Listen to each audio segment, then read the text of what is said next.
We've been looking into complaints of inmates passing out and having heat exposure emergencies. One woman we spoke to whose son is serving time here at the Arizona State Prison in Yuma says she fears for his life if changes aren't made soon. They're incarcerated, they serve their time, but these guys don't want to die in there. They want to come home. Arizona's family has been looking into emails questioning the living conditions inside the state prison complex in Yuma.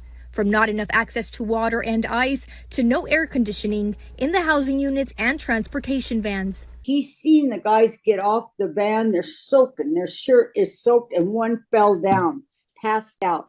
Brenda Aguilar's son Daniel is serving time in Yuma. He's been there for nearly 2 years and says this summer the heat's been unbearable. Full of guys that have no air at all. They've got 2 hot fans blowing. Isn't that great?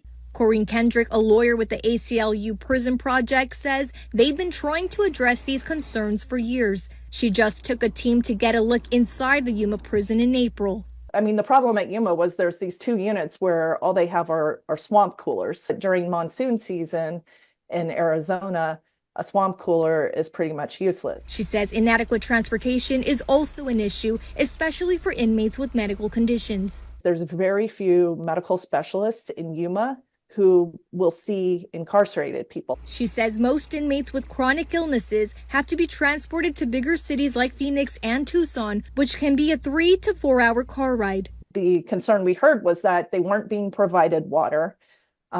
They were not provided bathroom breaks. We reached out to the Department of Corrections about these specific concerns. They say not only do they have working AC in all vans, they provide bottled water or ice water to inmates during transport, and they're working to add AC to all their prison units statewide.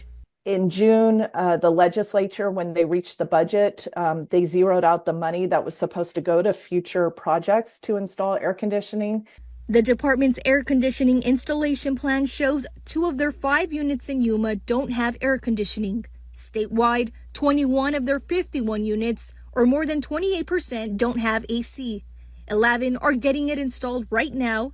It's unclear what the average summer temperatures are in cells without AC. In recent months, there have been a couple of people who have had heat emergencies where they've had to go and get fluids and get ice, that sort of thing. Kendrick says the best way to have these issues addressed is to file a complaint with the State Department of Corrections or the ACLU.